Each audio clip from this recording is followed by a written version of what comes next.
जब 23 र 24 को आन्दोलनले तत्कालीन सरकारलाई अपदस्थ गर्यो, एक किसिमले अपदस्थ नै भनौँ, यहाँले नराम्रो नसोचिदिनु होला।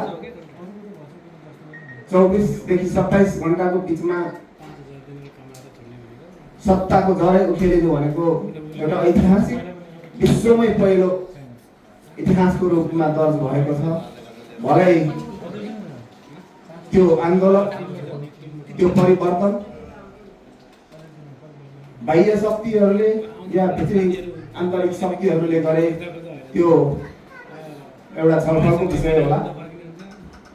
तर जे भए पनि नेपालमा 35 वर्षसम्म पुराना दलहरूले एउटा रजगज गरिरहेको अवस्थामा हाम्रा नेताजीहरूले, नेतृत्वजीहरूले जब युवाहरूलाई एउटा सामाजिक सञ्जाल जस्तो अहिलेको जुन एउटा अत्यावश्यक चिजलाई चाहिँ अंकुश लगाउने कोसिस गर्नुभयो, मलाई लाग्छ यो नै प्रमुख कारण बन्यो। तर त्यो लगायत छन्, जस्तो कि नयाँ भनिएका दल रासपा, उहाँको नेतृत्व, त्यो दलको नेतृत्वहरूमाथि जसरी एउटा निर्मम तरिकाले सरकारले आक्रमण गरिरहेको थियो, सायद त्यसैको बदला पनि जनताले प्रत्यक्ष र अप्रत्यक्ष रूपमा गरेको मलाई चाहिँ व्यक्तिगत रूपमा लाग्छ। त्यसपछि अन्तरिम सरकार गठन हुँदै फागुन 21 मा एउटा आम निर्वाचन भयो। त्यसमा वर्तमान सरकारको नेतृत्व गरिरहेको पार्टी रासपा सिङ्गो पङ्क्तिले 35 वर्षसम्म तपाईहरुले पार्टीमा रहेर काम गर्नुभयो। अब तपाईहरुले पार्टी परिवर्तन नगर्नुहोस्, मत मात्रै परिवर्तन गर्नुहोस् भन्ने एउटा हुइम पूर्व मेचीदेखि पश्चिम महाकालीसम्म चलायो। त्यसै हुइमले गर्दाखेरि लगभग 2/3 को बहुमत पनि पायो र अहिले सत्तामा रासपा छ। तत्कालीन सरकार चलाइरहेको पार्टी लगायत अन्य थुप्रै पार्टीहरू साँगुरो घेराभित्र खुम्चिएर अहिले प्रतिपक्षमा हुनुहुन्छ।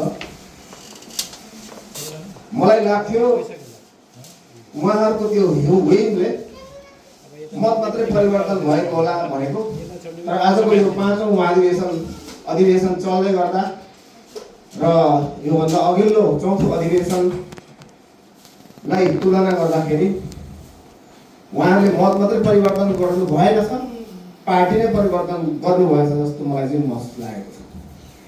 तसर्थ राजनीति र राजनैतिक दलहरू भनेको चाहिँ गरिब दुखी जो उत्पीडनमा परेका सीमान्तकृत जनताहरूको पक्षमा जहिले पनि लड्नुपर्छ अथवा चाहिँ उनीहरूको पक्षमा काम गर्नुपर्छ भन्ने एउटा विश्वव्यापी मान्यता हो। तर हाम्रो देशमा जति पनि पुराना पार्टीहरू थिए 2005 देखि स्थापना भएका कांग्रेस, एमाले, माओवादी, राप्रपा तथा अन्य विभिन्न मधेसवादी दलहरू लगायतका पार्टीहरू सत्तामा पुगे।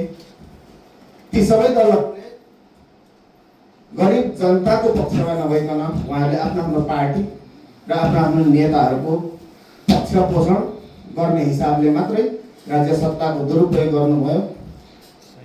त्यसकारण यो हामीले नतिजा भोगिराख्नु परेको हो।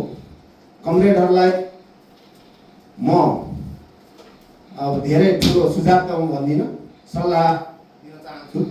जुन एउटा नेतृत्वले त्यतिखेर एउटा दम्भ भनौँ घमण्ड भनौँ त्यसरी चाहिँ सत्ता चलाइराखेको थियो, तर आउने पुस्ताले त्यो नगरोस्। कमसेकम गरिब दुखीको पक्षमा काम गरौँ।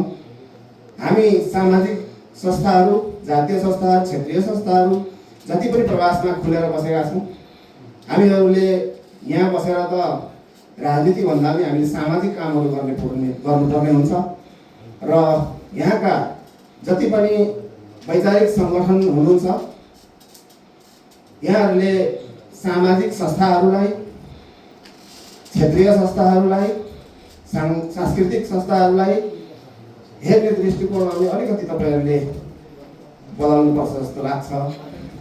किनभने देशमा त राजनीतिले चलाउने हो सत्ता, तर यहाँ चाहिँ सबैजना मिलेर एक आपसमा नम्र मासुको सम्बन्ध बनाएर चाहिँ हामी काम गर्नुपर्ने हुन्छ। त्यसकारण यहाँहरूले हुन त अब प्रयास त गरिराख्नु भएकै होला, तर पनि केन्द्रको निर्देशन हुन्छ, हरेक पार्टीको आफ्नो आफ्नै एउटा विधि विधानहरू हुन्छन्, त्यो अनुसार चल्नुपर्ने हुन्छ, त्यो बाध्यता पनि होला।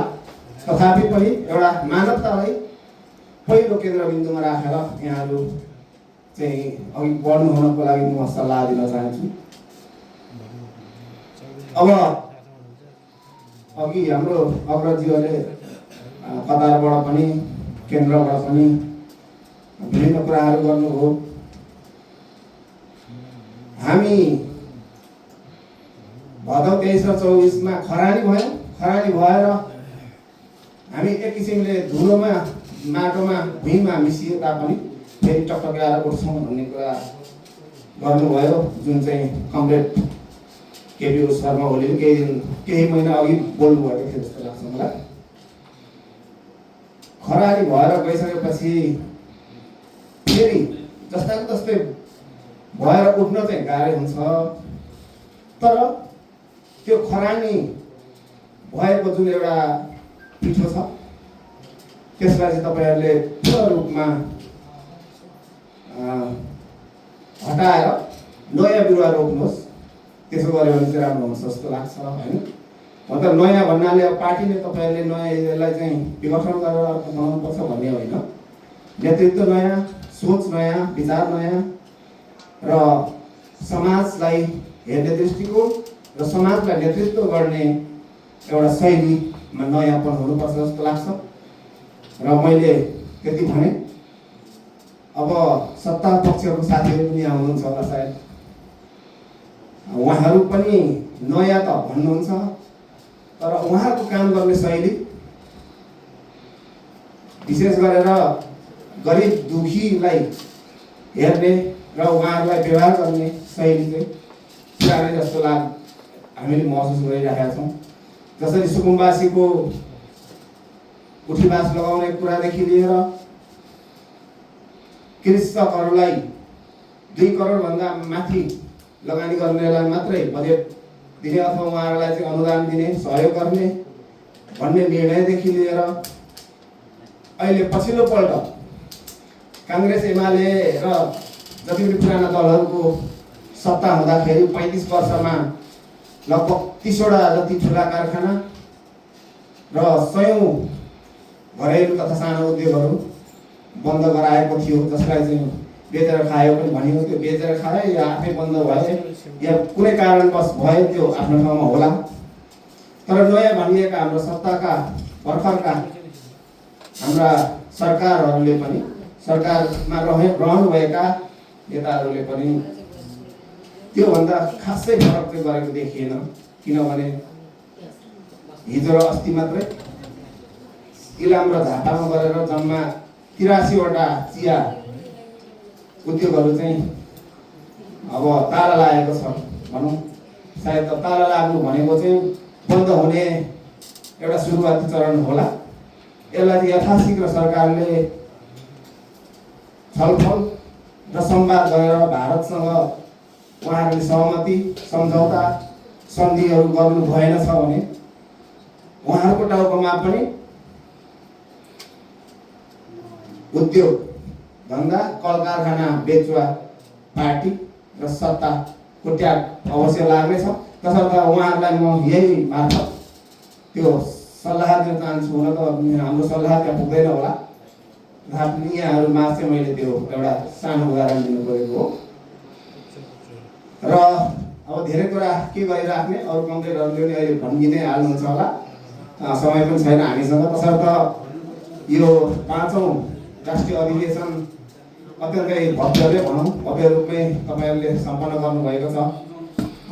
किनकि अब यहाँका जति पनि सङ्घ संस्थाहरूलाई आमन्त्रण गरेर कार्यक्रम गर्नु भनेको सानोतिनो कार्यक्रम होइन। तसर्थ यहाँहरूले यो कार्यक्रमलाई सफलतापूर्वक आधा जति लगभग सम्पन्न गरिसक्नु भएको छ। यहाँलाई अझै पूर्ण रूपमा सफलता होस् भन्ने शुभकामना दिन चाहन्छु र केही दिनपछि बन्द सत्र मार्फत नयाँ नेतृत्व चुनिनु हुनेछ। उहाँ को कमरेड हुनुहुन्छ, पुरानै दोहोरिँदै हुनुहुन्छ कि या त अझै भुकभुक हुनुहुन्थ्यो कि नयाँ अनुहार आउँदै हुनुहुन्छ कि त्यो हामीले देख्न पाएका छैनौँ। तथापि म अग्रिम रूपमा उहाँ लगायत उहाँका सम्पूर्ण टिमलाई अग्रिम रूपमा हार्दिक बधाई तथा शुभकामना व्यक्त गर्दै मेरो छोटो मन्तव्य यहीँ अन्त्य गर्न चाहन्छु। धन्यवाद, नमस्कार।